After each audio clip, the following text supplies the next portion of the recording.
Hello, everybody, and welcome to the Tardis Zone. And this is the Tardis Zone Talks. So I hope you're all doing very well indeed. We are here to discuss some Doctor Who uh, stuff, basically. As I said, welcome everybody. I hope you are all doing very well. Let's see who we have in the chat before we get things going. So we got Scottish Stavros and friends wrestle with pop culture in the chat, and we got Cinnamon Toast Crunch and Darby Rider 02 in the chat. Also, we will be continuing for anybody that follows us on the other channel. We will be continuing today our FIFA 23 streams. We took a couple of days off because, I was getting annoyed. It wasn't going my way. So a bit of a break always does the trick with FIFA rather than play it when you're annoyed. So we'll be back later on today for those streams. So check them out as well. And I actually have Injustice 2 as well. So we might do some Injustice streams as well. We've got On Comics in the chat. Also, Ezra is in the chat as well. So just bear with me there for 1 second because I'm actually sharing this stream because Facebook and StreamYard are having issues at the moment. So I have to manually do it, which is a pain in the backside, but we're getting there. We're getting there. So while I'm doing this, actually, we might as well just get straight into it because I have everything set up. So we'll start with some positive stuff before we get into the article. That the two articles. One is obviously going to be difficult to talk about because it's happening. But this here. So this was sent to me, and I forget who sent it to me. So if you're in the chat and it was you that sent it to me, let me know because I forget who actually sent this to me. But as you can see there, it says the next Doctor Who magazine will help to usher in a new era. The moment has been prepared for with something so special that it's unprecedented in the magazine's history. We're on sale on the 10th of November, and you won't want to miss it. So apparently something big is going to happen on the 10th of November on Doctor Who magazine. I also want to point out that the social media accounts right now are putting up each Doctor and their regeneration. So there is definitely something going on. And I don't want to kind of well, I mean, it's going to be very hard to speculate what it is. But I say it's got something to, if it's the 10th of November, then it's something to do with the RTD era of Doctor Who. So we're in for some exciting time. So listen, even after this centenary special drops and it's over and the dust kind of settles for a while, we're going to be getting straight into RTD2. So something exciting is happening.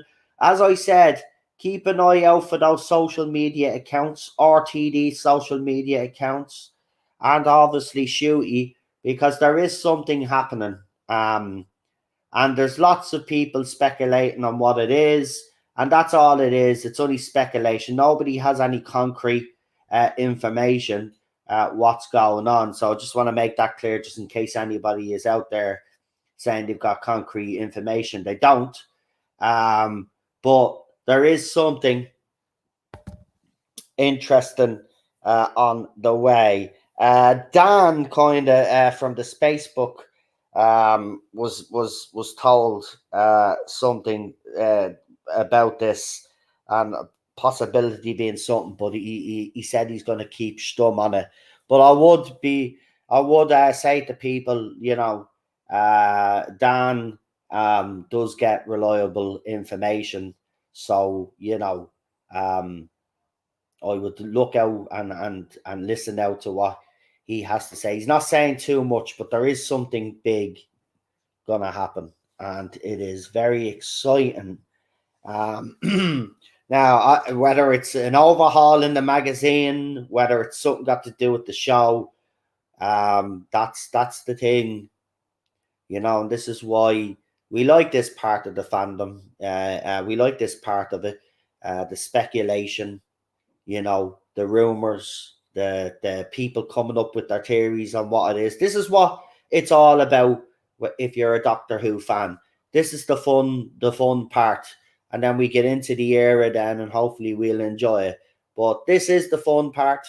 So I'm really excited to see what they're up to. But as I said, the social media accounts on all the platforms that they're on are putting each Doctor up and the regeneration. So there is something happening. And remember, as I told you as well, it's being reported by several people out there that were at the premiere that they never got to see the regeneration scene. Now, remember as well, we also told you on this channel that there was a possibility that it just fade to black and we wouldn't actually get to see a regeneration. So we'll have to see. This could all be, it's going to be interesting anyway. Even the centenary itself, even though, we kind of have rolled it off, it is going to be interesting. Those last few minutes of that episode is going to be very interesting to see what happens. It's going to be something different, I think, personally. But we'll just have to wait and see. We're not long away now. And as I said, if you want to be part of the panel, for the watch along or for the review panel, send me a DM, put your name forward. There's a couple of people already that are going to be on other people's channels doing panels as well. So if you want to come on, let me know, because there'll be multiple panels out there, multiple channels going live. Now we go live from 7:15. We go live 15 minutes before the episode airs, and that'll be for the watch along. And then obviously we'll go off air after the watch along is done, and then straight into then the review panel. And that's where we will break down the latest and the last episode of the Chris Chibnall era. So yeah. So exciting times ahead. Right, so that's that. I wanted to start off with a bit of positivity because we're going to get into something a little bit heavy now. The link to this article is in the link description. So if you want to check it out, please do. But this is from Nicola Bryant. And as you know, she's one of people's favorite companions on Doctor Who. But what has happened here? No. There, okay. I hate when these are. I hate all of this. They do this deliberately now, right? Anyway, we're not going to read the whole article, but I will, because as I said, the article's in the link description. So, she says, they offered me 2 sitcoms if I slept with them. Doctor Who star Nicola Bryant, 62, claims she had her fair share of sexual harassment.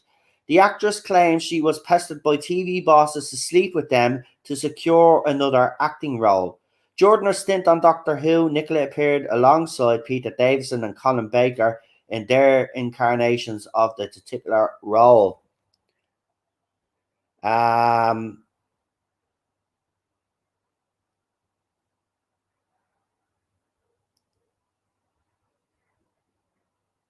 So she says, Nicola, who has gone on to star in My Family and Holby City, also admitted that she has torn down acting roles in the past that will require her to have sex with television bosses, which I absolutely think is disgusting. No woman should be put in that position in the industry. Let's be feckin' honest about it. She said, it's a showbiz literary, Me Too issue. I think I've had more than my fair share. It leaves me insecure and terrified. I've had it in all different shapes and forms. I'm 62. You think this nonsense would end, and it's still going on. They take you to dinner and say, I can offer you a reality show and 2 sitcoms if you sleep with me, like a banking deal. There was a director. We were on a train, and he said his flat was just 1 minute away. We could take the script. Would I take the script for his next job? We walked around the corner, and he pounced. He goes, "This is your job. It's a massive role. But if you sleep with me, sorry." No, I ran out, and I never spoken to him since. Nicola went on to claim that one of showbiz figures has even flashed their private parts at her. I turned around, he got something out, and he put it on his desk. I'm like, really? I mean, any man that does that anyway takes it out and puts it on his desk to kind of like say, "Oh, look at this big boy" or something or whatever. Is a bit of a fucking prick anyway.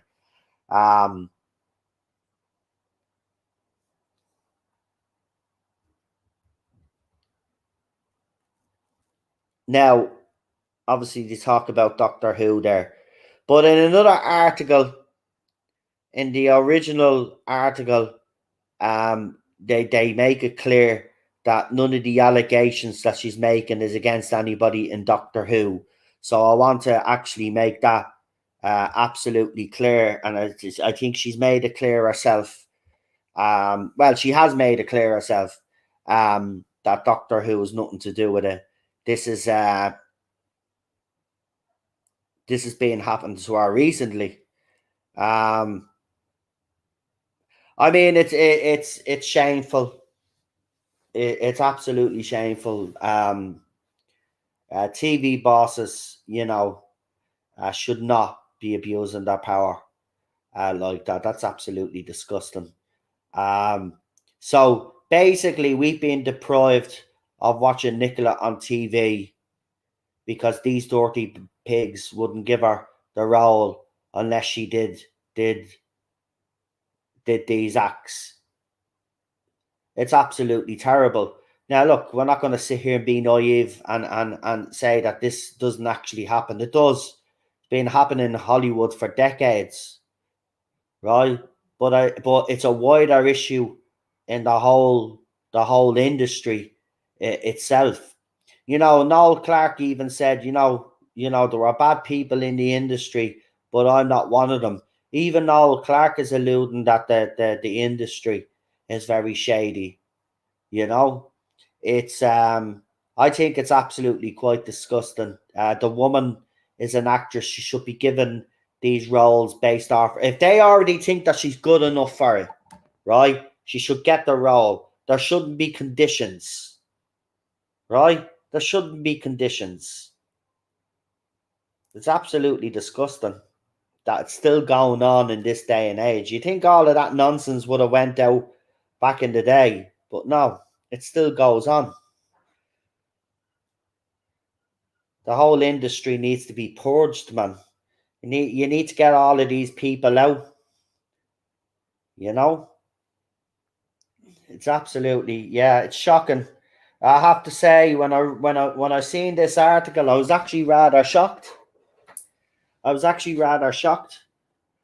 You know. And the reason why I am, because she hasn't said that, and so this is recent, folks. This is only recent. This hasn't had, like, you know what I mean? Yeah, we're talking about a serious topic, so it's not the time for joking, but I do think you look beautiful, love. Yeah. Oh, do I need that? Well, Yeah, not my prescription. you know what I'm gonna ask for, don't you? If it's a fizzy drink, you can forget it. A If drink. it's an energy drink, you can forget it. Yeah, but get some sort of drink. Okay. Thank you. And maybe I don't know. Maybe Welcome to how Noel plans his life. actually Same way he plans his streams. and Just maybe wings it. no, I didn't wing it. Have everything set up. What you No, but talking you always wing it about what we're talking about. about? Maybe a packet of crisps or something. I mean, bacon fry. A couple of packet of bacon fries there, love. Because seems that you keep robbing me bacon fries. I have not. Yeah, and you know what? Buy yourself a couple of packets too, because no, just saying. Oh, here we go. Everybody in the chat, bacon fries. Still before I even said it. Aww. They all know. I wore real clothes today and did hair and makeup. I know, she looks lovely. You should see her. Like she got all dressed up. She had a shower and she did her hair and her makeup. She put on some fancy clothes just to go down to the shop. Run some errands now. Yeah. I'll be gone for a couple hours. Yeah, you won't be gone for a couple of hours. That means she keeps winding me up saying she's gonna go to the pub without me, man. She knows I don't like going out, right? And she's fucking winding me up about going to the pub. Anyway, that's that. But yeah, back to this serious conversation. But this is only because remember, she's saying it's still happening. She's 62 years of age, the woman is, right? And she's still being sexually harassed. I mean, that's absolutely disgusting. The industry needs to be totally... Look, I said this years ago anyway, when all of this Jimmy Savile nonsense came to the fore and we seen how bad it actually was. I said it, the industry as a whole needs to be purged.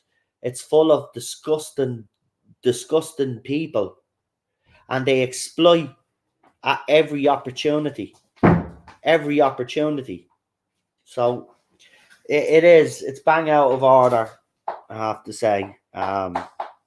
Quite disgusting. Can you get my stripper heels on over there? Quite disgusting. By the way, not that I have an article for, but if someone can actually tell me in the chat if I'm right about this. So, did NTA as well last night? Yes. Now, if I'm pretty sure in saying a few months back, they all... BBC social media accounts and all the fans were getting people to vote for Doctor Who. Yeah, that was for the NTAs, wasn't it? Or was that for something else? Because I don't think they even made they didn't even make the final cut. They weren't nominated. What they were? Yeah, but I mean, well, they were put in the category. No, they weren't even voting. Like one of the finals. Like I read all the things today about who won. Doctor Who was not even on the list. Yeah, but I mean, we did get the vote for them in the NTAs, but they just didn't make the final list. Yeah, that's what I'm saying. So there you go, right? So yet again, right? And I'm not saying Doctor Who should win NTAs left, right, and centre, right? But this dispels this notion that this era of Doctor Who is popular, right? If it was popular, no, not yet. Oh, I turned the switch off. Should I turn it back on? Yeah, turn it on for about half an hour because you waste all the water. I did not. You do. No, you think I do. Anyway. So, yeah. So, people had to vote. So, it didn't even make the final list. Jodie Whittaker didn't make the final list. Right? So, so the media and the fans of this era are trying to tell us that this is one of the most successful eras of Doctor Who, but yet it doesn't even make the shortlist into the final nomination category. Right? Even Doctor Who, right, when it wasn't winning everything, it was still in the final round of nominations that they were there for the night. You know what I mean? They were there on the night there was a chance of them winning a gong. Right? And sometimes it panned out and sometimes it didn't. And that's all right. But the fact that these people keep saying, and the media keep saying, that this era is so successful, yet it didn't make the final round of voting to get in for the actual live show or the pre-record show to win the gong.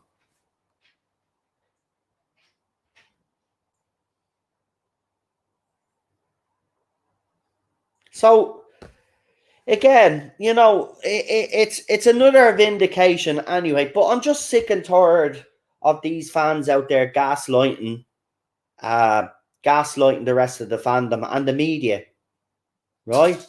At the end of the day, as I said, and I've consistently said on this channel, you guys can lower your standards all you want,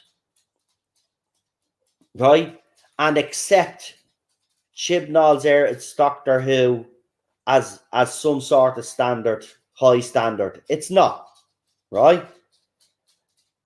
I see this happen a lot. It happens with the football team that I follow. The owners have lowered the standard of the club, so fans then obviously drop their stuff. So when the club does do sort of well, they're not actually doing well in reality, right? But they make it look like that it's doing well. It's the same with Doctor Who.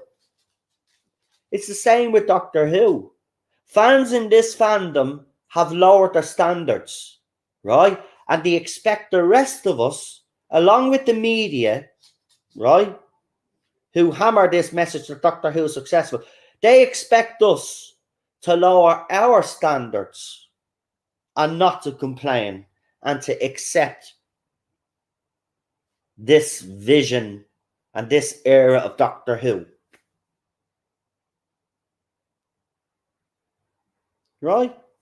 I'm sorry. I'm not lower. I'll never lower my standards. I expect this show to be a certain standard, and if it's not, it's a failure.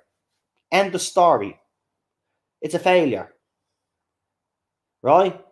We shouldn't have to lower expectations. If the writers and the showrunner isn't good enough, well then that's on the people that made those decisions to bring him in the first place. Right? End of story.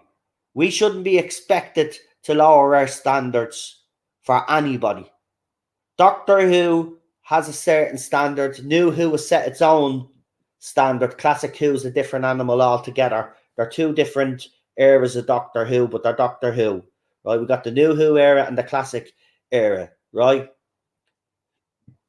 The Classic era set a standard, right? And okay, didn't keep that standard near the end, but it kept the basic standard, right? Standard that we all expected Doctor Who. Then when New Who came onto the screen, obviously our expectations and stuff were completely different because we didn't know how this was going to work. And slowly and surely, the standards kept getting better and better and better. And they say it, the golden era of New Who is the RTD era. And he set a standard. And Doctor Who, even under Stephen Moffat, I can say this without a shadow of a doubt, Stephen Moffat, in my opinion, only had 2 good seasons, right? But Stephen Moffat never reached that standard of RTD. He was just below RTD, right? But as I said, he had a couple of good seasons, and he had some episodes in those seasons that weren't so great that actually elevated the whole thing. But still, right, Doctor Who hasn't reached that the RTD standard since RTD. And that's the stark reality of the situation that we've been facing. And then obviously Chibnall comes in and the standard is even lowered. It's even lowered further. Right? And that's wrong. It's wrong. It's negligence by the BBC. This is one of their golden gooses. This is an IP, in my opinion, that they should be protecting at all costs, even sometimes from themselves.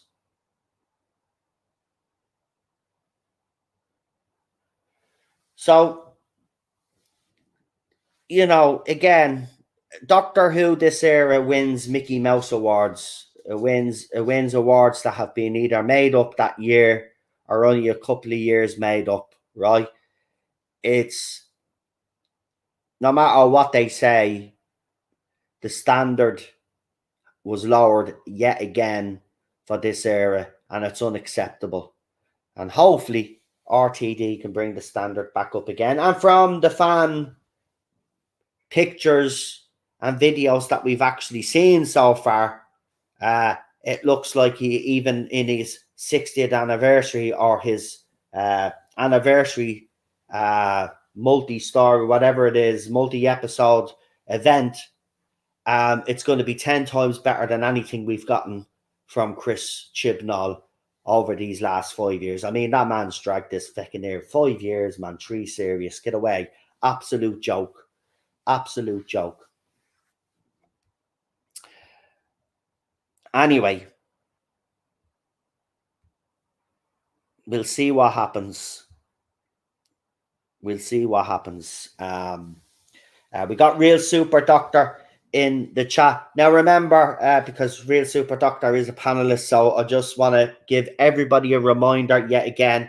You can see it scrolling along the screen there. So if you want to join the panel for the watch along or the review panel, please send me a DM and let me know so I can start writing these names down on a list. Some people have already came forward and given me their names. So if you want to take part, you know what to do. Send me a DM or leave me a message underneath this stream when it goes up in the comment section, because I'll check everything. I'll write your names down. We start from 7:15. Now that's for the watch along, right? So you have to specify whether you want to be on the watch along or whether you want to be on the panel. You won't be on both because we're going to mix it up. We're going to mix it up. We want different people on with the settled panel. Now, Charlotte is going to be that night is going to be on Dan's channel doing the power of the Dalek, the power of the Doctor review. So she's going to be over there with Dan. So again, we're all one big one community. So like support all the streams if you can, and go and watch the different panels. But come and join us from 7:15, as I said, and we will have the 2 streams. So we'll have the live watch along panel. I'll be on camera as well, by the way, folks. So you will get to see me big bushy beard now and how long me hair is. I look like fucking Jesus Christ now. But yeah, I'll be on camera along with whoever's going to be doing the watch along. Yeah, that's what I said. The original, it's Grant. Listen, I know the people that are coming on the original panel. I know the people that are coming on. The ones that we have on the normal panels, the new who's on. I know who's coming on. Charlotte has just told me though, because obviously she given me notice, and that's all I said. If people are going to be going and streaming somewhere else, just let me know. It's absolutely fine, and that's what Charlotte did. So she's going to be there. So there's an extra spot, right? Because I originally did think, but I jumped the gun and assumed. I shouldn't have assumed, but I did think Charlotte was going to be here, but she's going to be over with Dan. So there's an extra space there as well now for anybody that wants to come on. So as I said, I know the original panel, so we'll have PD, Real Super Doctor, Lee here. As I said, Charlotte will be over with the Spacebook. So we will, as I said, if you want to be part of either the watch along or the panel as a guest with the panel that we already have, let me know. Okay. So that's where we are on that. I'll do the review panel like I've done previously. Of course, I'll put you down for that, Cinnamon. Look forward to seeing you. We might have an enigmatic Joker as well coming on because they sent me a message as well. As I said, if you're already on the panel, you don't have to send me a message. I know you are coming on. As I said, Charlotte is going to be. She sent me a message. She was kind enough to let me know what she's doing because we do communicate. So she's going to be over with Dan, and that's absolutely fine. She'll probably be on then when we do our final wrap up of this era midweek after the dust settles. So she'll be here either way. She just on the night she's going to be over with Dan the Spacebook, and that's absolutely fine. As I said, once I got the notice, I'm fine with that. So we'll have the original panel, and then we'll have the extra guests on each panel. So I don't want to over explain it, but just want to have a laugh now These want me to put a smile on your faces. So the Tin King was going to send me this article, but he kind of laughed because I got there before him. I had found this article that he was going to send me, and it's one of the funniest, most brutalist article that I've ever seen in my life. Now, this is literally going to take 2 minutes to read, but this journalist Lorenzo, right? Lorenzo is his name. Lorenzo clearly isn't a fan of this era of Doctor Who. Actually, I'll go even further and say that this guy is not actually a fan of Jodie Whittaker's dress sense either, because he ripped her apart. He absolutely ripped her apart. And when I read this, I just burst out laughing. I just had to burst out laughing because, I mean, when he pointed out the things he was talking about, I was like, well, I didn't notice that until you pointed out. But now that you actually say, yeah, it does look like, but this fella doesn't, now it's short and sweet, but he doesn't hold back. So he was obviously at the Doctor Who premiere of The Power of the Doctor. And obviously they had a bit of a red carpet and stuff, and all the actors and actresses come in and got their photographs taken, and then he's given his opinions. And it's in the link description. So if you just want to share it around, for the laugh, go ahead. But we got Robert in the chat, and we've got me best pal there, Problem being. It's nice to see you. Nice to see you, pal. Hope you're doing all right. All right. Now, watch. Betcha she doesn't bring me home the right bacon fries. Do you know what? That just popped into me head. She better bring me home the right bacon bleeding fries.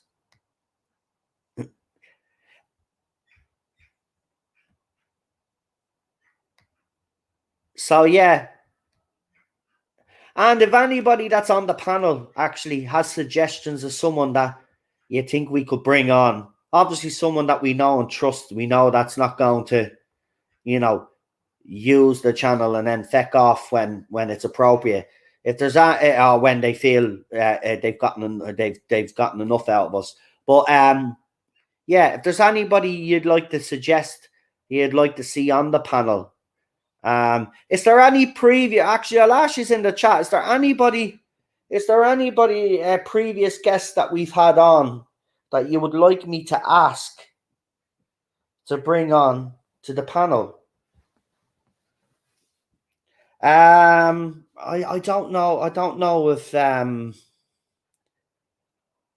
ask Chris, but I don't know. I think he's finished. I think he already said. I think he watches them a couple of days after they've even dropped. I don't even think he's interested. But I will. Well, everybody's saying Chris, yeah, Chris and Jack. Oh, Jack, yeah. If I think did Jack not already send me a message? Well, you talk to Jack a lot, Lee. So if Jack wants to come on, you just let me know, man, and it's done, sealed and delivered. As someone says, Rabbi. Right, well, I've already spoken to Rabbi. Rabbi is going to be streaming. Because I was going to ask him, because I asked him what he was doing. And he'd already told me his plan, so I didn't bother asking, because he's going to be streaming himself, because I don't think he'll want to put off his streams to come on here. So once he said he was doing his own thing, I just said, well, I won't ask them. But yeah, what about Matrix Lord? He'll be doing his own as well. I mean, look, we're all gonna be streaming at the same time. There's no getting away from that. We're all gonna be clashing with each other. So you have multiple channels to watch on the 23rd.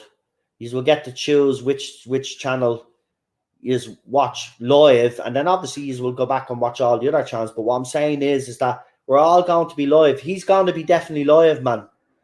Trust me, he's always live on the pre. He's gonna have his Real Whovians cast. He's gonna be on. He's gonna be live.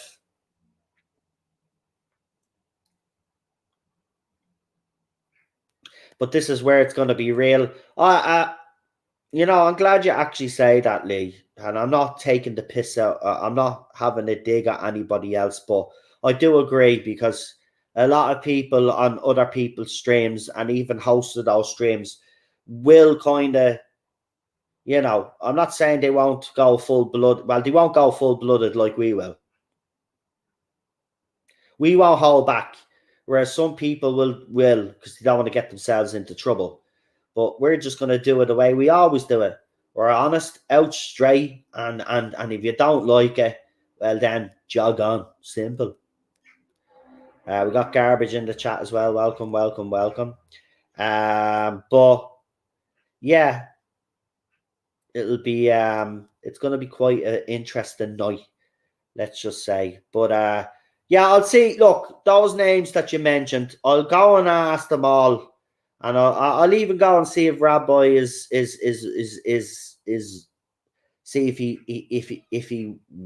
if he'll come on. I know he's streaming, but he might hold it off to come on, because let's be honest, we've bar these specials, but we had them for Series 11, didn't we? Or was it Series 12? And everybody. Well, I mean, when he comes on, you have a laugh anyway, don't you? Because he's just a nutball. He's just a fucking nut, but he's a lovable nut. But yeah, look, we'll look into it. Get Chris from Black Glove on. Maybe. We'll see. As I said, we'll see what happens. I'll ask around. Anyway, let's get into this article because I'm going to give you a bit of a laugh now.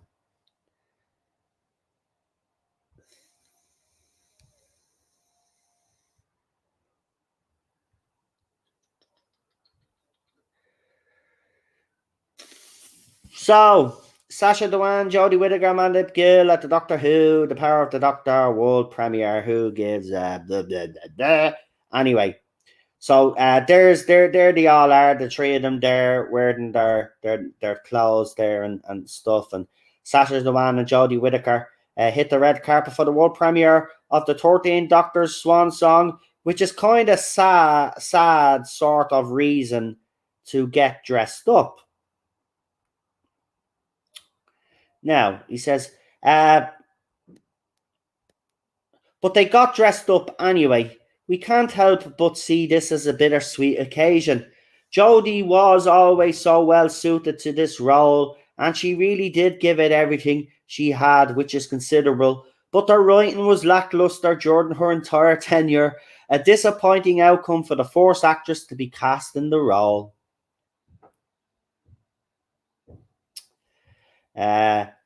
This is perfect, actually. We wouldn't change a thing. So they're talking about the clothes. So apparently they like Sacha Dhawan's get up. I have to say, I actually like that myself. Maybe not the short now. I'd probably change the short and maybe the color of the jacket, but the style and stuff I actually like. So they're giving him a good owl. So they praise his dress sense, and then he obliterates Jodie Whittaker's, and here it is here. Our disappointment regarding her tenure is extended to this outfit, which is not great. The colour doesn't suit her, and it looks a couple of sizes too large on her. I will say this in her defence, I think this journalist forgets that Jodie Whittaker recently had a baby. So from Mandip, he says, let's see what he says. This is pretty great. We understand not wanting to go shirtless under that vest, but the satin tops she's got peeking out doesn't do that much for the suit. Lovely jewellery and manicure. I mean, why would you want to see? Why would you even mention the fact that it's not see-through? He's a bit of a dirty one, that Lorenzo, isn't he? Look, she always has that face. Look at that face, man. It's always like, Mm, mm, mm. We are sorry she never got the chance to really shine with this character, but we are also looking forward to seeing what happens with Russell T Davis and Shooty Gatwa take over. Like we said, bittersweet. It was ever tuss with the Doctor. So it's slagging our fucking suit off. Slagging our acting off is one thing, but to kind of, you know, slag our dress sense off. Let's be honest. Jodie Whittaker has kind of, you know, she likes to see herself as a fashion icon. But let's be honest. Everything she's ever put on. Remember when she did that what was it? The mod. She did the what was it? The New York fucking yoke where she did walk down the runway and all that black onesie suit thing that she was wearing. She does wear off the chart clothes, I have to say, but I don't think. Let's be honest. Lorenzo is just out straight. It looks like it's 2 sizes too big for her. Like she literally had a baby. Come on, give her a break. I mean, I might like her as an actress and think that she's absolutely brutal, but to be attacking our dress set, this is a woman that did put a fairy costume on for her birthday. Come on, come on. What do you expect? I don't think she has any dress sense, to be quite honest with you. But there's nothing wrong with that. But the one thing I didn't agree with the article, though, was where he said that she was kind of great and it was the writing that let her down. No, let's be under no illusion here. Yes, Chris Chibnall's writing was absolutely dire. Yeah? But Jodie Whittaker was absolutely dire in the role. I'm sick and tired of people saying she was great, but Chris Chibnall was bad. No, they were both bad. They were both awful.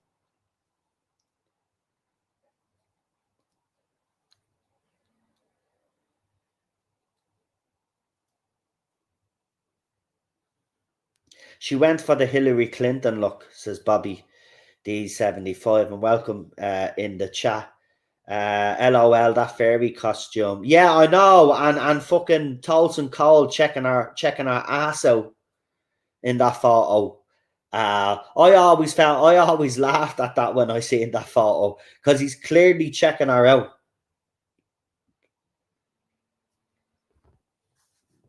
He's clearly checking her out, man. So funny, so funny. Look, you know, we were after this episode is done anyway. I don't care if fandom talk about this era. I certainly won't be. It's done. We move on. You know, just like we did with RTD the first time with Stephen Moffat, and just like we did with Stephen Moffat. The funny thing is, we never really said much about Stephen Moffat during the Jodie era, and we never will. Like we had problems with the Moffat era, but compared to this era that we've had, Stephen Moffat is fucking is such. I just can't believe that Chibs has gone from Torchwood, which I thought he was pretty good at writing, to writing so awful for Doctor Who. But I kind of knew because Torchwood is not really. If you look at Torchwood's not really sci-fi. Believe it or not, if you actually watched Torchwood, there's not much sci-fi in Torchwood, right? It's more of a fucking adult drama, but it works. It works though. Obviously, when we got the Children of the Earth, obviously that's brilliant. That's the best season of Torchwood, to be quite honest with you. Um, but again, Peter Capaldi and Chris Chibnall in that, and that's absolutely. I just can't. I don't. That's the one thing I will never be able to get me head around. How we could go from that to this last 5 years.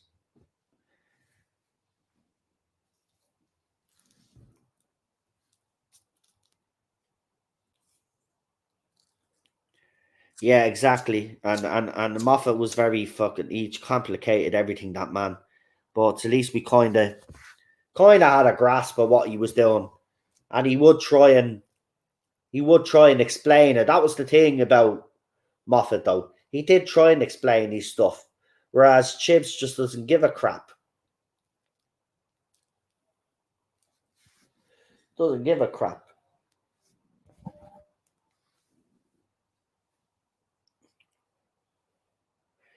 RTD had to come in and fix Torchwood. No, he didn't. That's something that's always been put out there, but he didn't have to fix that with Torchwood. The only episode that he had anything to do with, as far as I'm aware, was the Cyberwoman episode. Because I think originally that script was a lot worse. But no, I'm going to give Chibnall credit here when it comes to Torchwood. RTD didn't need to come in and do anything. That's why they all believed he was the right man to take over Doctor Who. Remember, Moffat and RTD gave their seal of approval. So they probably didn't think he was going to mess up as much as he did. But I know for a fact that Cyberwoman RTD needed to do something with. But as far as I'm aware, with Children of the Earth, no, that was all Chibs. He gets a lot of stick, right? But I'll give him credit where credit is due, and I won't falsely say, stuff about him. But let's be honest, it isn't. Daniel is right on one aspect. This isn't the first time that RTD has come in to rescue Chibnall. Remember, we had that awful script in Doctor Who 42, right? Didn't I think the script for the Power of Three as well needed some work. And Cyberwoman in Torchwood. And now, because of how bad the era is, RTD is back now yet again to rescue Chibs. Unbelievable. What are you laughing at? Someone just left a random table outside the fucking gate? Outside the gate? Yeah, by no one's Is that this house? What's that? That's glass. So That's right into the building, the brick building. So you know the one that on the outside support, the 3 apartments? Wow. Step 10. Also, Bohemians are playing Cats tonight. It's sold out, so heads up. Yeah, I know. Here we go. Wish you could show them your bacon rashers. They're savory and crunchy. Yeah, I know. Anyway, as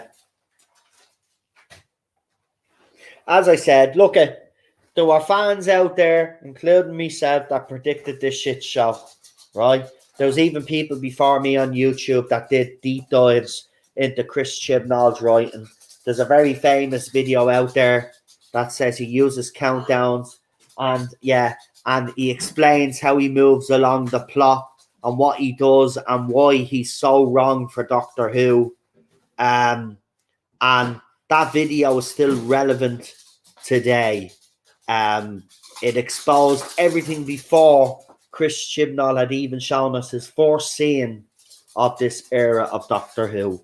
So it was predicted. It was predicted by a lot of fans out there, right? I was just, don't get me wrong, even though I had me doubts about him, I always harked back to his episodes of Torchwood where he did really well, and I thought, okay, maybe he'll give us something, but he has to go more. He has to remember that Doctor Who is actually a sci-fi program and can't just be all drama. But unfortunately, that's what it became, a fucking soap opera.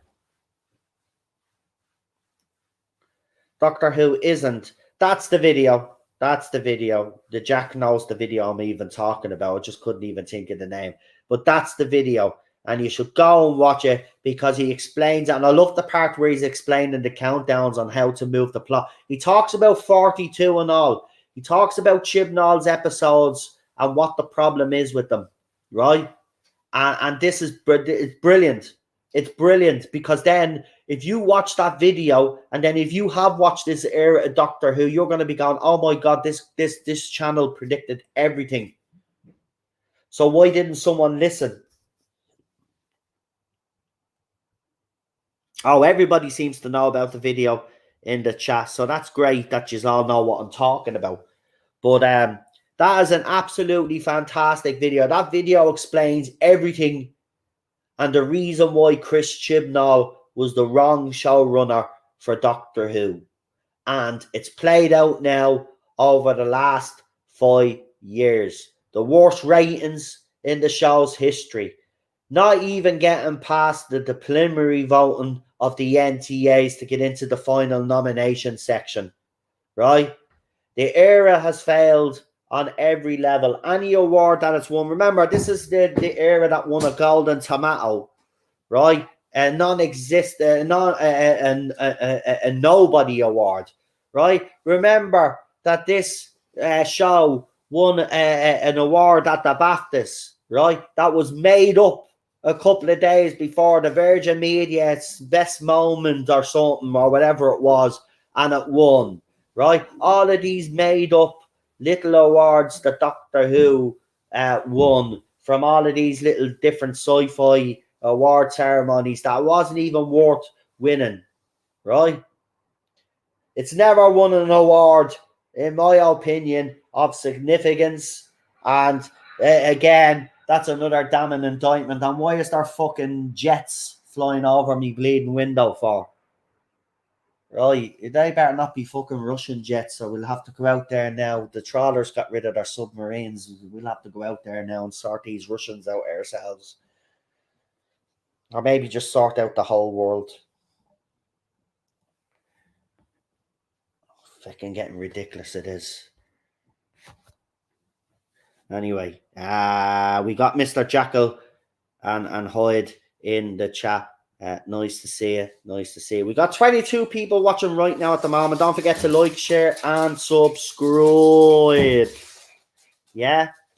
And as I said, you know, it's scrolling along the screen there from 7:15 to 23rd of October. The Power of the Doctor. We will be live 15 minutes before the episode drops for a live watch along.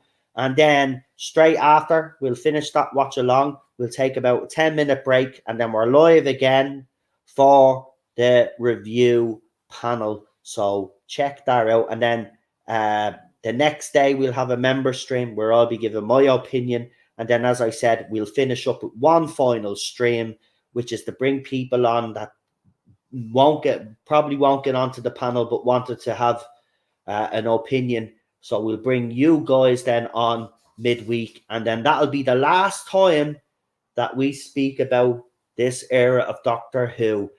Thanks be to God. Because I swear if this had went on for another fucking 2 or 3 years, I don't know if I could stomach it. Anyway, we got WMD in the chat as well. And Darby Ryder 02 says, the Russians are coming. Yeah, well, I don't know why all these fucking jets are flying over me, bleed. I tell you, they want to stop. You know? Anyway. Oh, just one final thing. It's not anything to do with Doctor Who, but I just want to bring this up because it's at the annoying the hell out of me. So, you have probably all, well, if you haven't heard, you have probably heard by now. So, our women's football team qualified for a major tournament.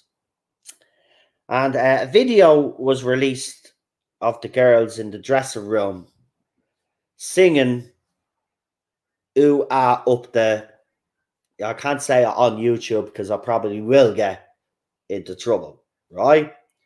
Now, it caused a bit of outrage, right? And I was sitting there and I was watching the Sky News presenter, say to her captain, do you think you need to educate yourself a little bit more? Now, no disrespect to me English friends, but that wanker has no right to be asking our Irish captain that question.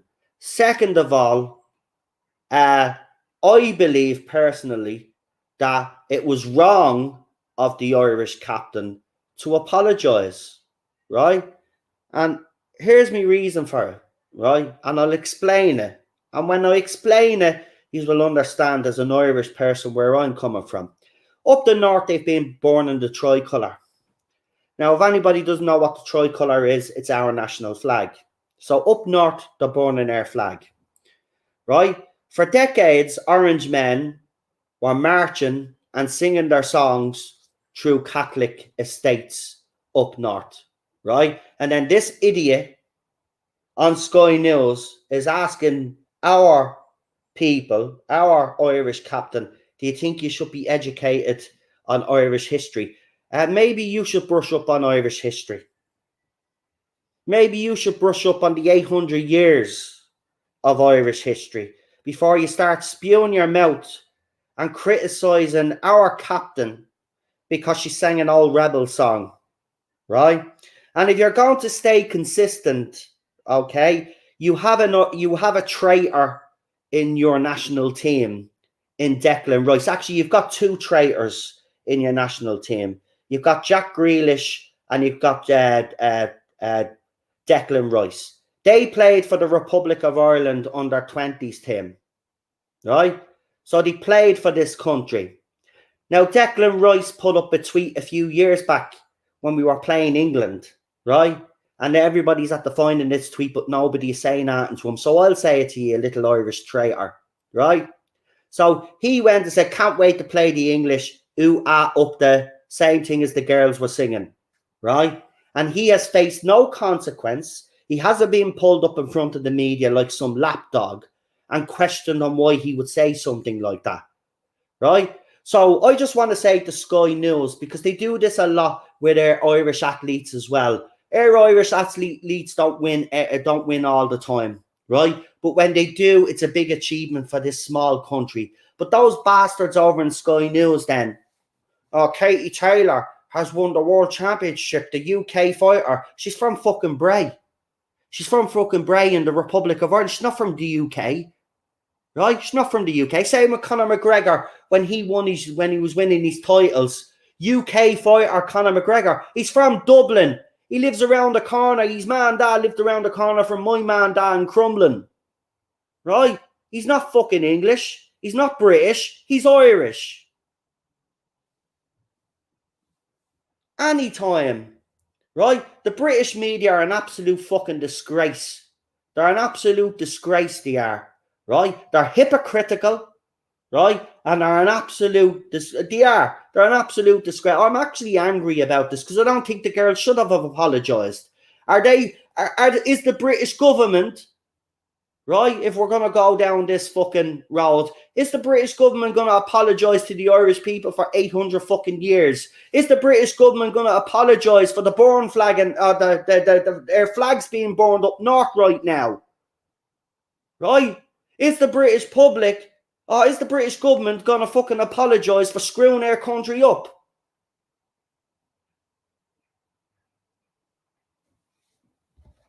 I'm sorry. Look, I love the English people. I love the Scots and I love the Wales, but use our government, the establishment is rotten to the core. It's rotten to the core, right? Media in England, America, everywhere you go, right? I seen a video from some African American fella in front of a school board, and he says racism wouldn't exist today if the media and certain people out there weren't keeping it on life support. And he's absolutely spot on, right? Media want to tell us how we're all racist, this, that, and the other, right? No, I'm sorry, I'm not having it, right? Those girls should never have apologized. They didn't do anything and it wasn't offensive, right? Okay? Nobody says, again, hypocrites anyway, because what happens? They all wear a poppy, don't just celebrate D-Day and the sacrifices that were made. Fair enough, in your own country you could do that, but to criticise an Irish team for singing an old rebel song, right? An old rebel song. Get a grip. We've been marching down Catholic fucking areas for decades, man, and the Catholic people were told either shut up or put up, right? So Sky News annoy me. They annoy me. They're one of the worst. Sky Sports News and Sky News that I tell you, they've gone so fucking woke, so left. It's unbelievable. They're unreliable. Their journalists are a bunch of scumbags, every single one of them. And I'm sorry, I'm passionate about this. This is my country and I'm sick and tired of it being fucking bashed and the fucking English media thinking that they can fucking dictate to us what we do in their country.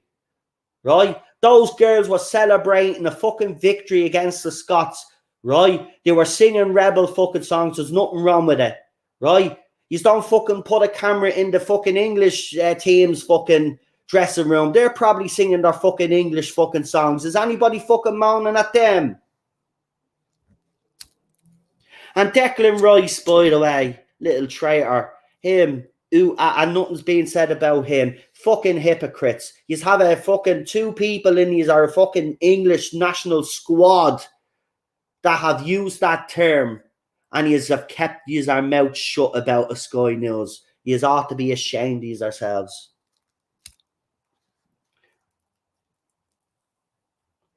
Can't let us have Arton. Can't let us celebrate Arton. They have to fucking ruin it, the media. They can't let us have Arton. And I've noticed that over the last few years, there's a lot of anti-Irish sentiment got out there, right? I've seen it myself. A lot of anti-Irish rhetoric I'm seeing. And I don't know why. Because we don't do fuck all on anybody. Right? We just fucking get on with it. Right? We don't bitch and moan.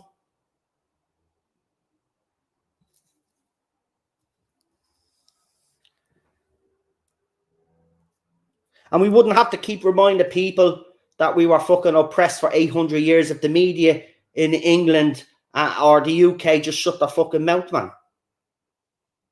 Just shut up. It's nothing to do with you. So, yeah, I am very disappointed in the Irish girls, I have to say, on their part. Don't think they should have apologised. Actually, when I said... When I said to Cheryl, if I had been interviewed and as soon as he asked me that question, do you think you should be that you need more education on Irish history? My response to him would have been, well, number one, I think that's an inappropriate question to ask. And number two, maybe you're the one that needs to brush up on your Irish history and you shouldn't be making me feel bad and dragging me out in front of the media because you have a problem with what I said. And everything that I just told you about the Irish man, I would have mentioned all of that. I would have mentioned the flag burning and say, well, what's your response to that? You twat.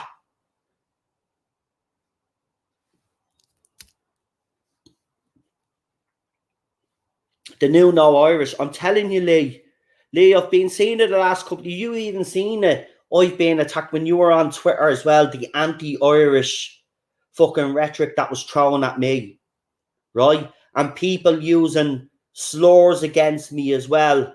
You know, Paddy in Ireland is a slur. The English used to give us that name. Oh, there's the Paddies, right? That's a slur, right? On my people. And I was playing FIFA last year, and this English fella was beating me. I was playing him online, and there he was. I'll go on. You're just a paddy. You're just a bricklayer. You're this, that, and the other, right? Because they were the only jobs when back in the day when Irish people went to England. They were either bricklayers or carpenters, right? And there were signs up: no dogs, no Polish, no Irish. We were treated worse than fucking dogs. And I don't get up, so I don't really get annoyed about this stuff. Because as I said, I genuinely love the UK, right? But when you got your media and your establishment keep bashing my country, they keep bashing me for what? Like what are they getting out of it? Why can't they let us have our little victories?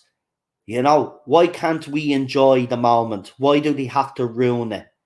Those girls should have been able to enjoy that moment. The whole country should have been able to enjoy that moment. But instead, Irish Twitter and Irish TikTok have been absolutely savage. The response is unbelievable, right? People showing how hypocritical all of this is.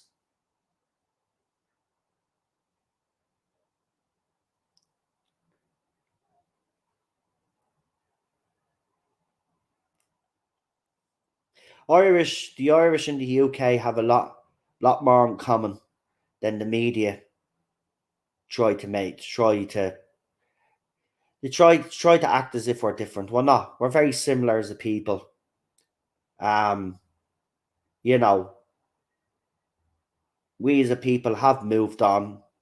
You know, we've got peace up north. Yeah, you know what I mean? These are all the things. If we were so bitter and so hung up on the past, we wouldn't have peace in Northern Ireland. But there are a young generation, just like those activists, which I'll get into now in a minute, because something happened today which is absolutely disgusting. And I actually nearly broke down, and I'm not lying. Shara will tell you, I got very upset. I don't know what's wrong with me lately, but I seem to be getting a bit emotional about things that I shouldn't really be getting emotional about. But we're living in a society and a world right now that's very cold, and I could see it, and I'm just annoyed. But that's what I'm saying. We were able to put our differences aside and make sure that the kids up north had a better future. And now, unfortunately, some of those kids are being brainwashed by some of the adults that cannot accept peace and want to start it up again. So we're seeing videos of these young kids burning Irish flags, taking Irish flags down off flagpoles and burning them. Do you know how that feels to me as an Irishman looking at that?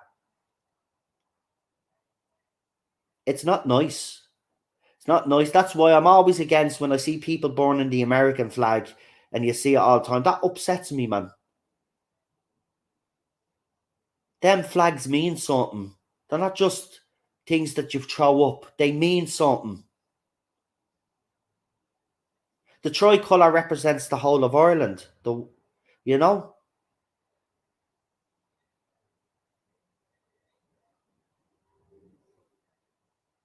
We're not a bad people.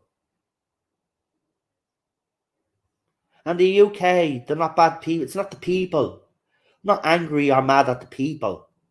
I'm angry and mad at the establishment and the media over there. They just need to stop. Sort your own shit out. Literally, your fucking prime minister comes on today, right? And I'm sitting there. How the fuck has she got the nerve to come out after she sacked your man and used him as a scapegoat and think that she's going to save her job? She's gone anyway. She's gone anyway. She won't last too long, but she's gone. But I'd be saying to Sky News and all of these other UK news outlets, well, maybe you should concentrate on your own doorstep and what's happening in your own country, because what's happening in your own country right now is a fucking disaster. The pound has nearly completely collapsed, right? The dollar is worth more than the pound. The euro is worth more than the pound, right? You might even get to the situation where you may need to even devalue. And if you do that, that'll be the third time I think in our history that'll happen. All because of Liz Truss and and your man. The two of them should have gone today.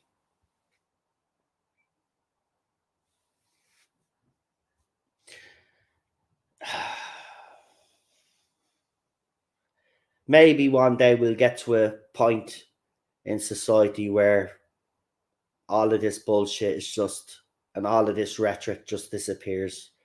It's horrible. She won't last long. She's a dead woman walking. Listen, I'm gonna say something controversial here, but it's a fact, right? So don't hate on me for saying this. But if the British public had forgiven Boris Johnson, and I know it was hard for the British public to do that, and they'd never do that, but if they had of, right, and they let him continue in office, you wouldn't be in the situation you are in right now. And I say he's sitting at home now with Carrie, the dogs, and their kids, and he's probably laughing his head off right now.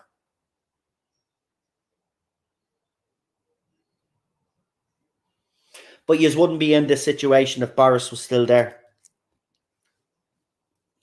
Because think about it. She came in, she needed to set herself apart from Boris. This is why she came up with this stupid fucking mini budget. Which, even in Ireland, we were kind of like, oh shit, this is not a good sign. We even knew before she even announced it. When she said she was doing a mini budget, we knew you were screwed. We knew you were screwed. Yeah, you don't do a mini budget. No. You think about these things before you do them and what consequence it's going to have on your economy and the banks and the markets and all of that. And she didn't.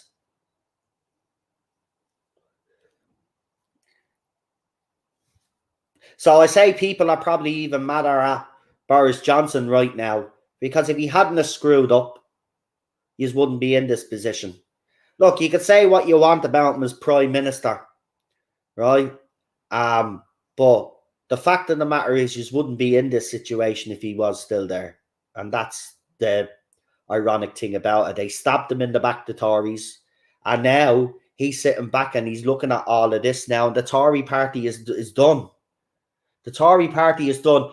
The Labour Party will never have a better opportunity to win a landslide election than they have right now. But they still won't. Because the fella that's running the Labour Party has the personality of a plank.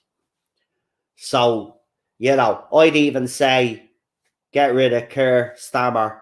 And I hate to say it, right, but I'd bring back Ed Miliband. You need someone. The Labour Party is not a good option, by the way, just to let you know. All these people saying that, the Tories are bad. Well, the Labour government is the Labour Party is no better.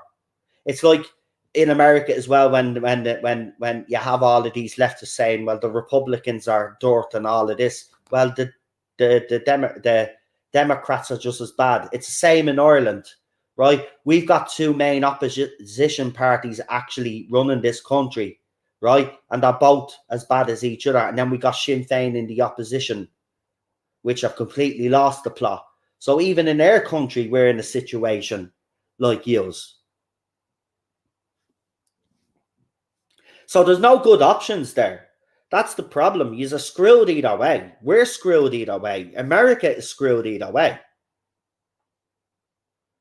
So it's either we all decide as voters to vote for parties that we can hope can set up a coalition government, but coalition governments in England don't work. I think they've had one. I'm not sure. I think they've had one in their history. I'm not. Some of you people that live there probably be able to tell me. But we've had coalition governments here. But coalition government's dodgy because if one party gets their nose out of joint and doesn't like what the main party is doing, that's actually running things, but has them in because they need the numbers, then it can destabilize a government. But you are in a weird fucking situation here, just like we are. Like, you want to get the Tories out, fine. But you are going to put in the Labour Party, and the Labour Party is no better. This is the thing. The Labour Party is no better. I just don't know. I mean, how did we allow our elected politicians to fucking, and how do we continue? And this is the thing, though. We kind of do it to ourselves. we kind of do it to ourselves because Fianna Fáil screwed this country up and Fine Gael screwed this country up, right? And we swore we'd never vote them back in. And then the next general election, they get voted back in, right? It's going to be the same in the UK. You have the Tories and Labour. They're the two big parties, right? You're going to vote one of them in anyway. And both of those parties throughout their times that they've been in government, both parties have screwed our economy and fucked our country up. So, we kind of do it to ourselves because we don't have many options out there because the options that we do have are not good enough.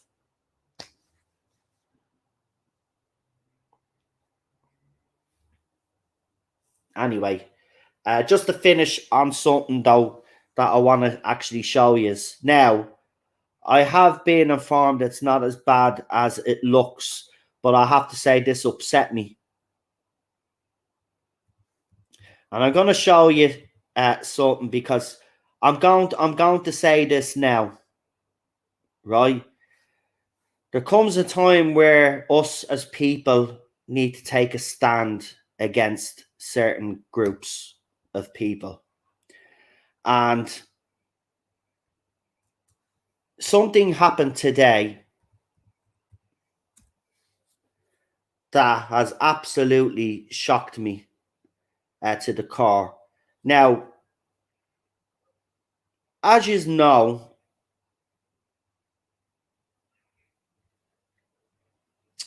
we've got Annie. I did the good news at the start. Go back and watch the stream at the start. I did the good news at the start. We always, when we're finished the Doctor Who stuff, we always talk about stuff at the end. So if you want to hear the good stuff, it's at the start of the stream, disaster area. So as you know, we've got these eco warriors, right?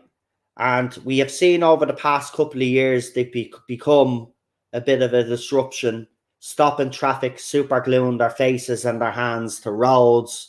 And then lately, just last week, we've seen a 20-odd-year-old girl go to Captain Tom Moore's memorial and throw shit over it. Now, they've struck again. Now, you may not be aware of this, but a few weeks or a couple of months back, a couple of these eco warriors got into a gallery and super glued their hands to the frame of, I think it was a Leonardo da Vinci painting. Okay, so they super glued their hands to the frame, which again, the frame itself is actually worth a lot of money, not just the painting. So the eco warriors have struck again. And as Doctor Who fans, you will connect with this a little bit more. And this is why I was upset. But this has gone too far now. And I think it's time that we stand up to these eco warriors and we tell them enough is enough. If they're not going to protest in a proper manner, well then I think we need to stop them. They need to be charged, arrested, whatever, made an example of. But we need to stand up to these people now. Because when you see this, I'm going to play a video for you. Now, I just want to say it looks bad, but apparently there is a screen over this painting. But when you see it, you don't realize there is a screen there. So you actually think that a multi-million dollar painting is being destroyed. But as Doctor Who fans, it's an artist and a painter that has been brought into the Doctor Who franchise. So it's Vincent van Gogh. And his famous painting of the sunflowers was attacked today.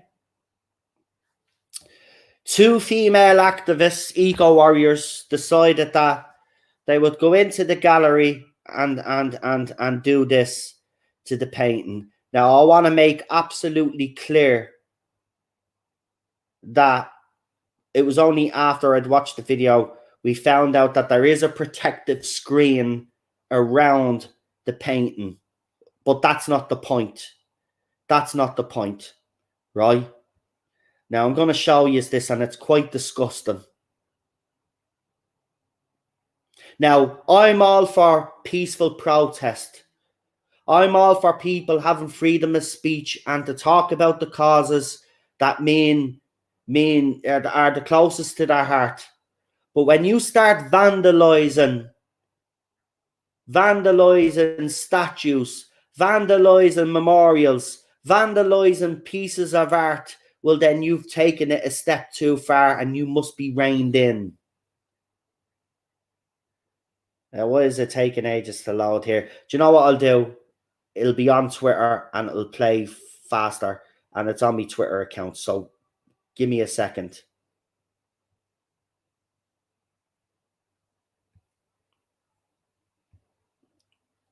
But this has gone too far, folks, and I think you will agree with me. It's gone too far. And this is why, again, this kind of connects back to Doctor Who a little bit, because we have heard the rumor that RTD, and I have seen actually footage. I've actually seen him it come out of the horse's mouth, saying that, well, we've got to listen to young people now, and you know, it's their issues and all of this and blah blah blah blah blah.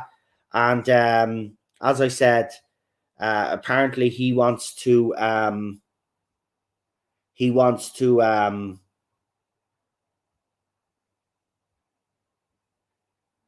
he wants to tackle issues that connect to young people. But he did also say in the same statement that Doctor Who is a show for everybody.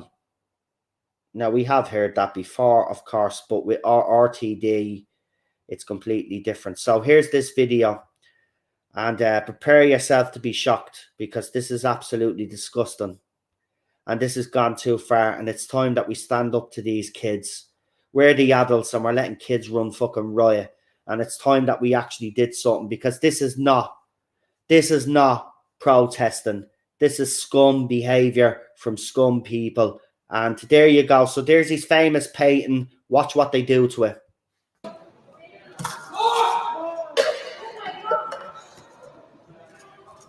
Security. And now they're super gluing their hands to either the floor or the frame. We don't know, because we don't get to see the end of the video.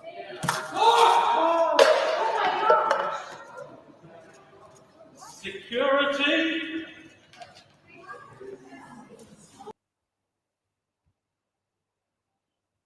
Now,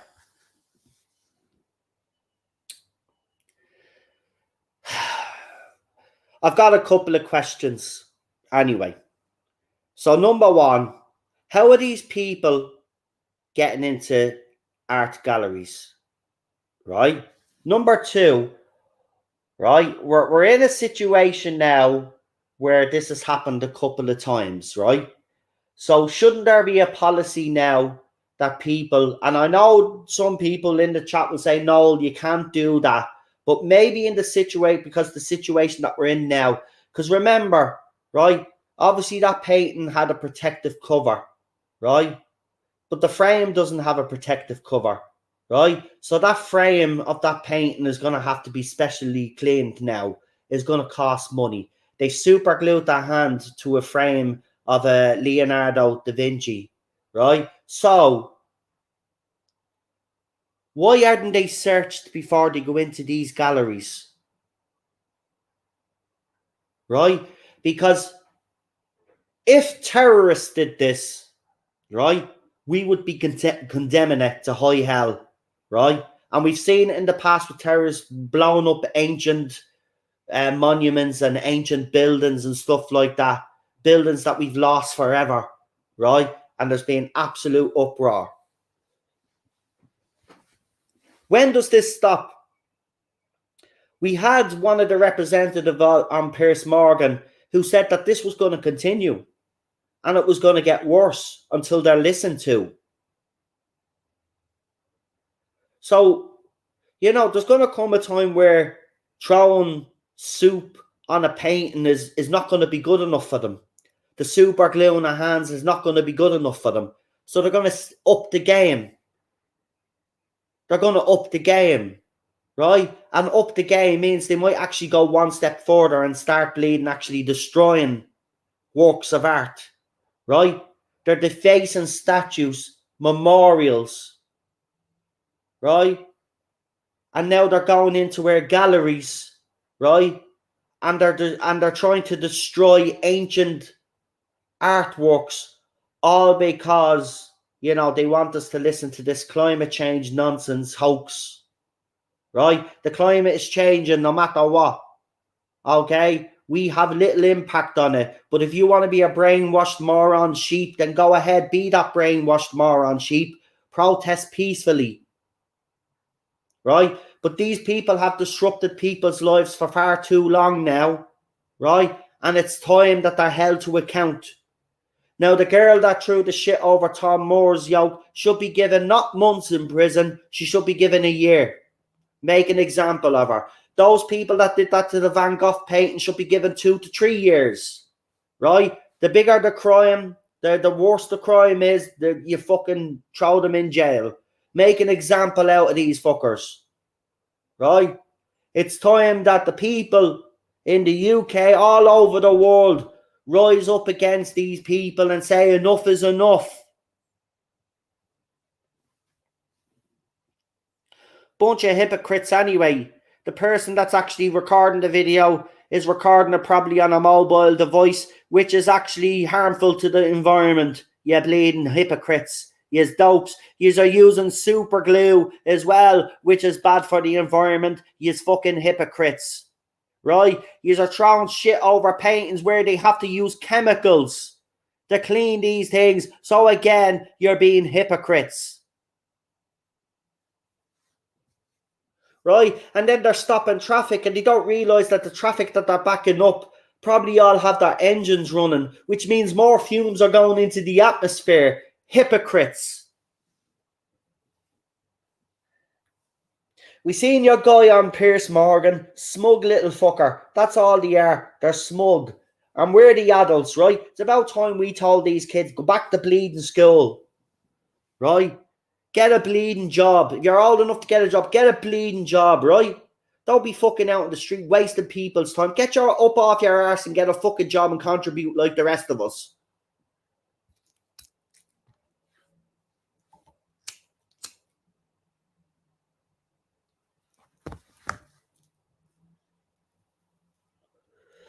It needs to stop because it's just going to get worse. And they will destroy something that we will not be able to replace, right? Those paintings, you know, some of those paintings were found after the bad Germans were defeated, right? And they hang proudly now in museums all around the world. And now we've got people in 2022, a bunch of bleeding die-hard feckin' rainbow warriors going around ego crappy heads, going around thinking they can dictate to us all and destroy parts of our culture.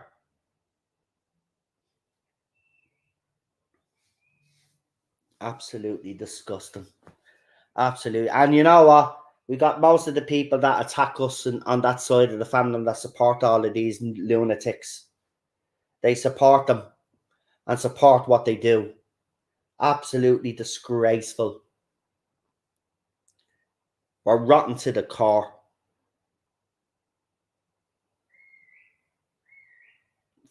Absolutely bad. I swear, when I watched the first, I didn't read underneath that there was a protective screen on it.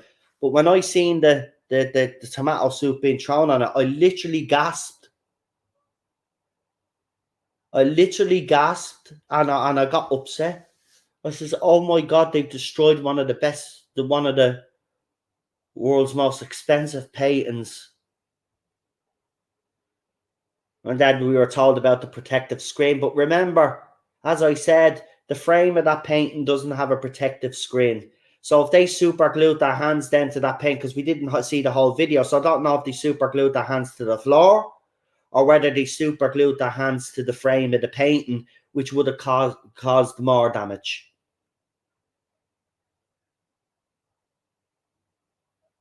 And this is why, personally speaking, that I think RTD will be making a big, big mistake if he's going to use his era of Doctor Who to address the whole climate change situation. Because the British public, and I know here in Ireland, we've gotten turned off these people. Right? Public opinion is changing. And I think it would be a misstep by RTD to feature it's no. We want sci-fi anyway. Keep your climate change nonsense out. If we want to watch anything about climate change, we'll watch an environmental program, right? Doctor Who's a sci-fi show, and yes, they have covered issues like this before, but this one is too raw. People are getting angry and upset, and if they turn on to Doctor Who to hear you preaching to them about the climate, they're going to get turned off because all they'll think about is the people that are super gluing their hands to paintings, destroying paintings and destroying memorials and buildings. It is the biggest mistake he will make as showrunner if he does that. They do. They need to be sent to prison. And they need to get harsh sentences, not monthly sentences or fines. They need to be sent to prison. Make an example out of them. Right? You could protest all you want. I'm not saying nobody should not be allowed to protest. Protest all you want, but do it in the right manner. Do it in the right manner. And if you're not willing to do it in the right manner, well, then you don't protest at all. It's as simple as that, right? And if you think and if you feel you're not being heard, well, I'm sorry. I think governments have heard, because all we hear from our governments and the rhetoric from our governments is that we all need to change our behaviour and we all need to help in the fight against climate change. So I don't even know where they're coming from. People are listening to you. They shouldn't be, but they are.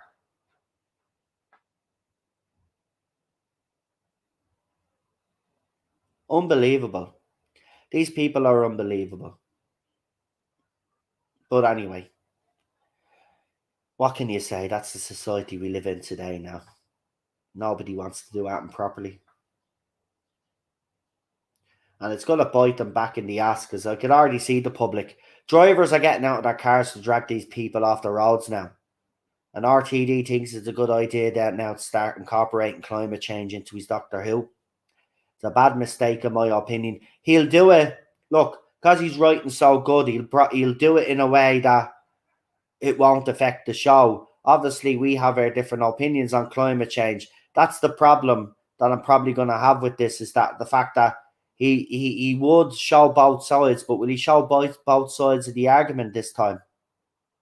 And if he does, I'll have no problem with it. You've got to show both sides of the argument, and if you're willing to do that, then that's fine. That's all we've ever said, show both sides of an argument. But in fairness, though, we've had enough of this from the Chris Chibnall era.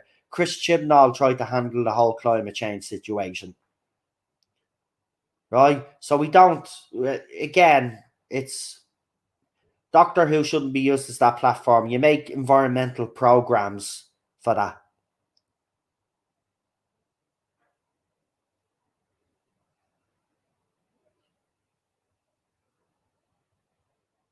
Anyway, we'll leave it there for the evening. I'm gonna go and get something to eat now, because the missus brought home some food. So I'm gonna have something to eat. I'm gonna have a shower as well before we start our FIFA streams as well. So I want to have a shower, refresh, then sit down and relax. We watched the first 2 episodes of Chucky last night. That show was fucking, it's losing the bleeding plot. But it's still very good. But it's losing the bleeding plot. Chucky taking the piss out of everything. Yeah, so we've watched that. I've enjoyed that. So yeah, that was fun. And I watched Rick and Morty's latest episode as well. Do you know I'm not actually sure about this season of Rick and Morty. Um, when we do our watch alongs again, when we start them up again and we get to that season, I'll explain why. Um, but I don't know. I'm not warming to this season the way I did to last season's. Um, and someone actually wrote it up as well. There's a problem with Rick and Morty. They did a video on it actually.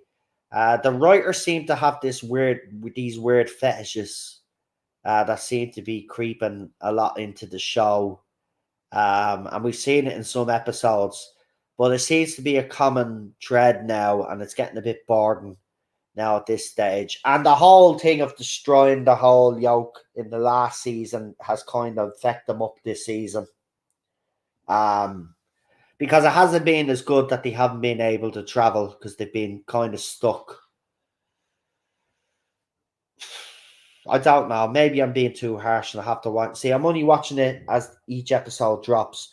I have to watch it all together to judge it. But so far, I'm not warming to it as I have other seasons. But that does happen. Anyway, yeah, if they want to do something, that's what they should be doing. They should be planting trees, cleaning up the streets. You just want to do something useful then. Instead of sitting on his arses in the middle of roads, why don't you just go around and clean the streets of the fucking UK? Clean the beaches, right?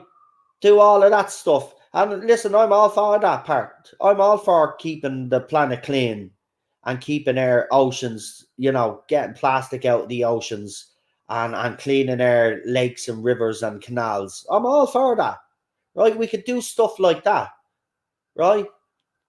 But still not gonna we'll have a cleaner planet, but it's still not gonna have any effect on how the climate changes. The climate is gonna change either way. It changed before in our past. It's gonna change again.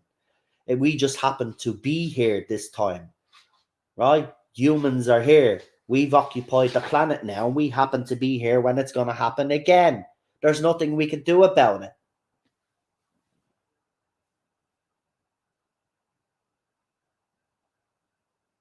Yeah, they only care about themselves. You're right. You're right though. At the end of the day, they don't really give a shit. It gives these people, because these people will never achieve anything in their real lives. They'll never amount to anything. So what do?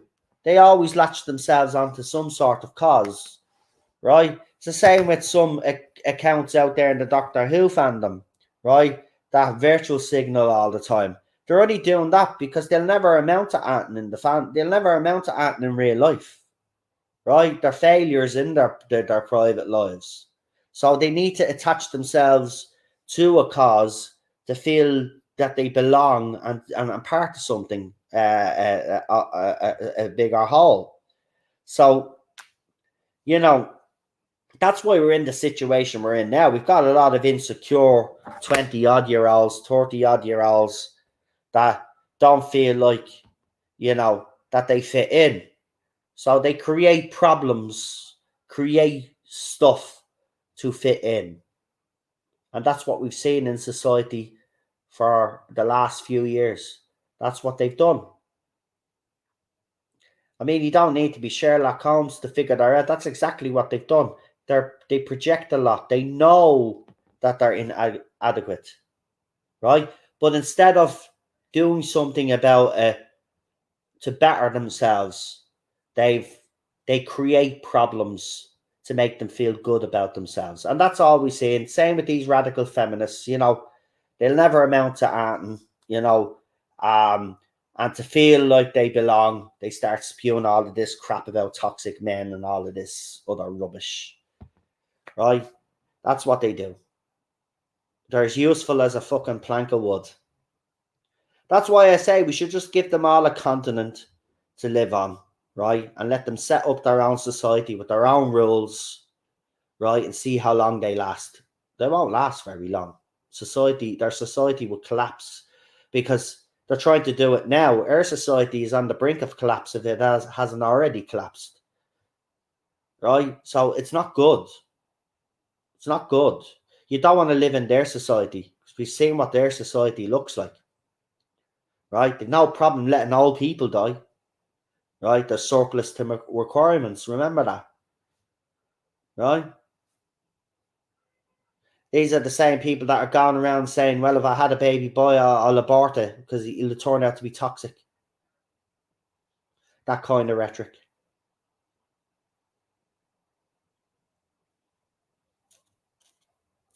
Absolutely disgusting. But you know what? All that said, you meet people like you guys in the chat on social media, and it's not too, but life might be crap and stuff might be happening in society. But when you got good people like you here, and we all kind of think the same and want the same thing, we want, of course, we want to live on a world that's truly equal and no world hunger, no wars, all of that. We all have that pipe dream. But we're certainly going the wrong way about it. This is history repeating itself. This is history repeating itself. And we've seen what happened the first time round. 6 million people died. Over 6 million died. History is repeating itself, folks. We're not looking to the future. We're looking back. We're going backwards in time. Society is, anyway. We've gone backwards.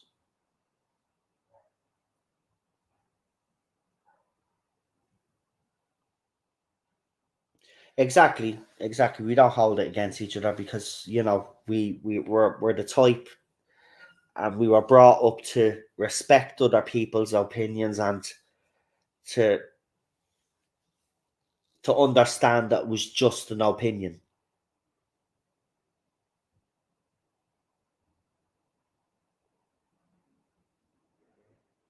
We'll get it right, though. We probably not in our lifetime, but I do believe that this species of ours can achieve great things, and we already have throughout our history.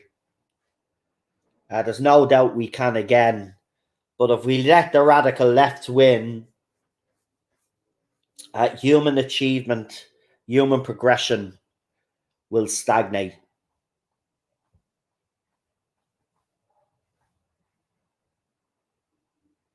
And we don't want that. So it's time we, the people who rule the world. Yeah, did you see what I did there? If anybody doesn't know, that's actually a song. But it's time that we start speaking up, because the vocal minority have been too loud for too long. So it's time that we all speak up now, speak our minds, and, hold these people to task. And it's not just eco warriors, it's the radical left, and you've seen their policies and you see what they're trying to do and what they want to introduce, indoctrinate our kids as well. So it all needs to stop. We need to start, and there is people that are speaking up, but we need everybody in society now to call this out and say enough is enough. Because this is if I could have kids now, I wouldn't raise a kid in this society now. I would not. I would not do it.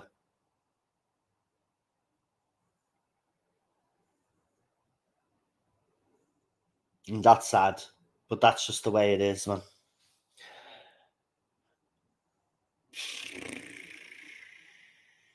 Yeah, nobody respects elders anymore.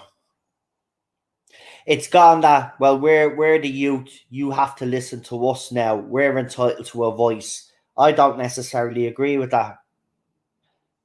Might be controversial to some people, but we're the adults. They're the kids. Kids shouldn't be dictating to adults. Right? They said we've ruined this planet. The planet isn't ruined. We're still here. We haven't ruined that.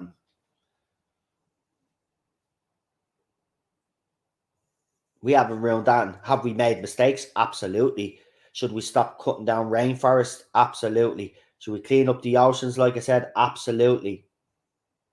Should we make the planet a cleaner place? Absolutely. Absolutely. Agree with all of that, right? But it's never enough for some people out there. I'm sick of all these crazies. Yeah, it reminds me of that movie, The Crazies. It feels like we're living in a fucking.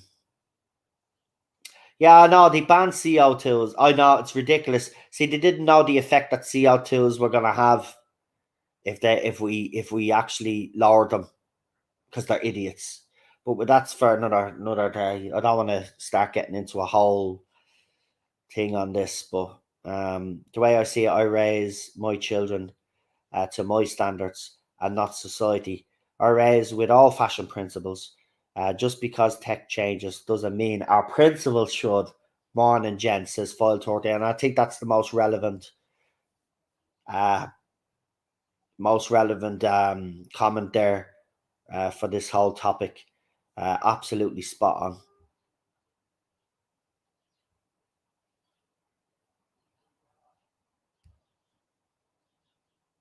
And there you go, as Lee makes the point. And, people in that deal with this, these kind of things will actually say the same thing, but we ignore it. We ignore it all the time. Anyway, we'll leave it there for this evening. Remember, if you're following me on the Irish Geek, we will be streaming on that channel tonight, so look out for that. And as I said, we will have those panels on the 23rd. So if you want to be part of it, as I said, send me a DM. Let me know. If I don't get back to you straight away, don't panic. I'll have your name down already, and then I'll get back in touch with you and see which panel you want to be part of. Now, I might get to the stage where I might have enough panelists for one panel. So if that does end up being the case, I will let you know in the meantime. Okay, so yeah, we'll leave it there. So listen, enjoy our evening. It's actually a nice night here. We've got it's going to be all kicking off here now shortly, because there's a Dublin derby on in the football, and of course I'm right outside the football stadium, so it's going to get very loud, noisy, and rowdy. So yeah, Ted is going to be in a bit of a state. So we'll have to keep an eye on him. So we got a big Dublin derby here. So there's going to be police everywhere and all of that. So it's joke. So while that football is on, I'll be playing my own football just to drown out all of that nonsense outside. But it's a lovely evening. I've got a bit of sun, clear blue skies. Well, one or two little white clouds there, but nothing to be worried about. But it's a nice one. Nice one today.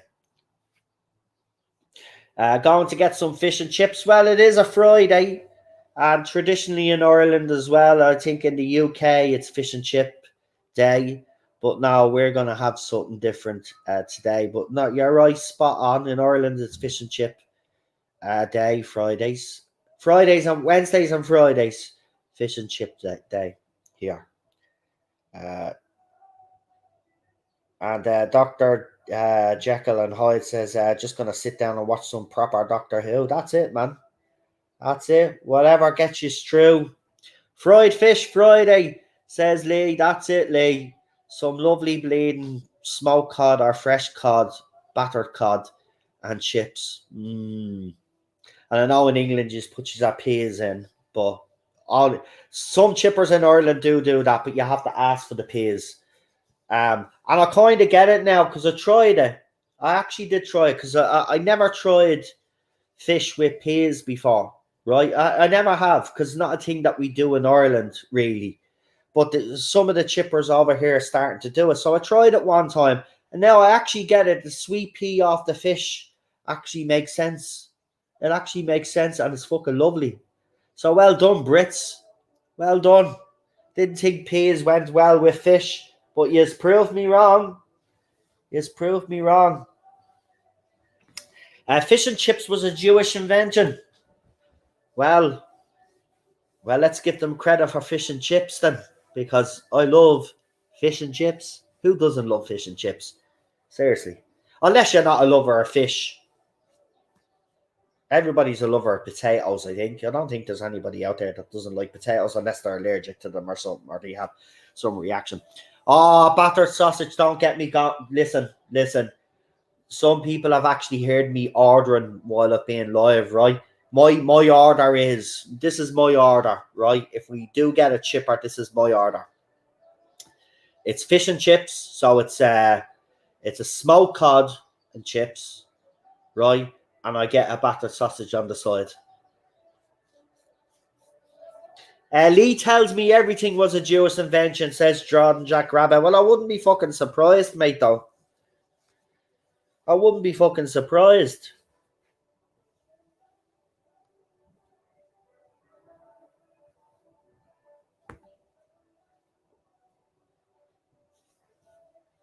Actually, I think if you go back through most things, even big major business corporations out there, you know, you could track back their origins. And Lee is disputing what you said. He said you're telling lies, and then he goes, "LOL." Are we going to see a fight? We're going to see fight. Look it up, he says. Look it up.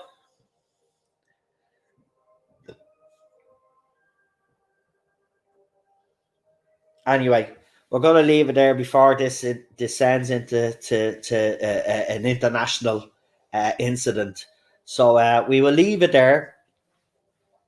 So I just want to thank you all for popping in. Actually, no, the force tank wasn't invented by the Brits. The force tank, the concept of a tank, was actually designed by Leonardo da Vinci. Now, did the Brits take inspiration from him, or did they actually build their own? But there's actually a schematic of an early tank by Leonardo da Vinci. So technically speaking, he invented it. Just like he invented the aeroplane, but it didn't really take off. Haha, had the pun. It didn't really take off until decades later. But did he build it? No. Did he make it work? Well, let's just say that most of Da Vinci's concepts, not many of them worked, because he just didn't have because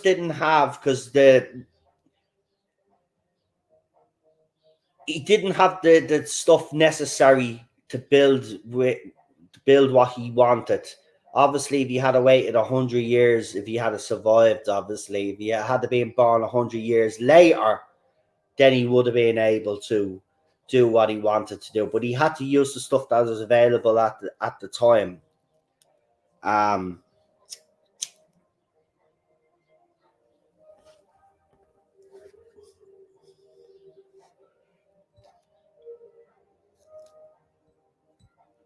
Anyway, we're not going to get into a big history lesson. Maybe it was a fish tank. For fuck's sake.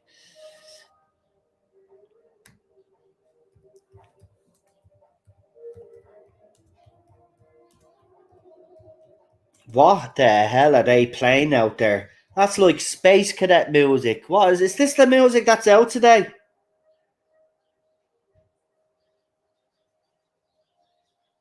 Jesus.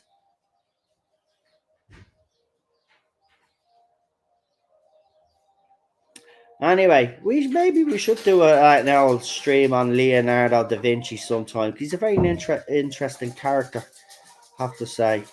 Anyway, I'm going to knock off before we get a copyright strike, because the stadium has decided to play this weird fucking generic music, whatever that is. I don't even know what that is, man.